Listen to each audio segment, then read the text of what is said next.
आप देख रहे हैं टुडे न्यूज़ 24। वो दिन भी दूर नहीं कि चाहे भाजपा अगर कल तो संबित पात्रा को चीफ इलेक्शन कमिश्नर बना सकती है मैडम, और 2:1 के रेशियो से संबित पात्रा देश के चीफ इलेक्शन कमिश्नर बन सकते हैं। आप सोचिए कि ये कितना खतरनाक होगा अगर वो चीफ इलेक्शन कमिश्नर बन गए। नमस्कार, मैं हूं आपके साथ हिना और स्वागत है आपका टुडे न्यूज़ 24 में। सीईसी से जुड़े बिल पर भड़के राघव चड्ढा, विपक्ष ने राज्यसभा में सरकार का कड़ा विरोध किया।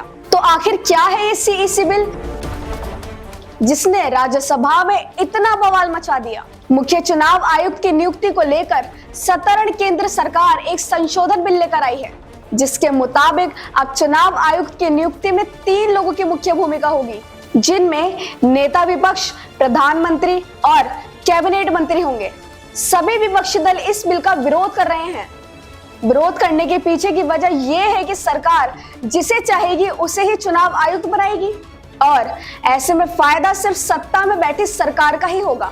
विपक्षी दलों का कहना है ऐसे में चुनाव आयुक्त के फैसले स्वतंत्र नहीं होंगे और उनका झुकाव कहीं सत्ता में बैठी सरकार के हितों को ध्यान में रखकर काम करने का होगा, जिससे विरोधी दलों का नुकसान तो होगा ही होगा। चुनाव आयोग की निष्पक्षता को भी इससे चुनौती मिलेगी, क्योंकि महज चुनाव कराना चुनाव आयोग का दायित्व नहीं होता। इस बिल पर मंगलवार को राज्यसभा में चर्चा हुई। इस चर्चा में राघव चड्ढा ने सरकार का विरोध करते हुए कहा, अगर ये बिल पास होता है तो संबित पात्रा को भी मुख्य चुनाव आयुक्त बनाया जा सकता है, जिससे आयोग की निष्पक्षता नहीं रह जाएगी। राघव सीईसी में मुख्य न्यायाधीश की भूमिका को हटाने का विरोध कर रहे थे। उन्होंने सभापति की कुर्सी पर बैठी सपा सांसद जया बच्चन को संबोधित करते हुए कहा, सीईसी में सिर्फ 3 सदस्य रखे जा रहे हैं, प्रधानमंत्री, नेता विपक्ष और कैबिनेट मंत्री, जो कि सही नहीं है।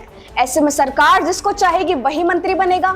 आम आदमी पार्टी सांसद ने राज्यसभा में कहा, उन्होंने भारत के मुख्य न्यायाधीश को चयन पैनल से हटा दिया है और उनकी जगह एक कैबिनेट मंत्री को नियुक्त किया है।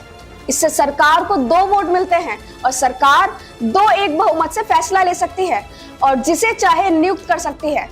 वह संबित पात्रा को भी मुख्य चुनाव आयुक्त बना सकते हैं। अगर वह मुख्य चुनाव आयुक्त बन गए तो ये कितना खतरनाक होगा। तो इस बिल पर आपके क्या विचार हैं? आपको क्या लगता है, ये बिल सही है या गलत?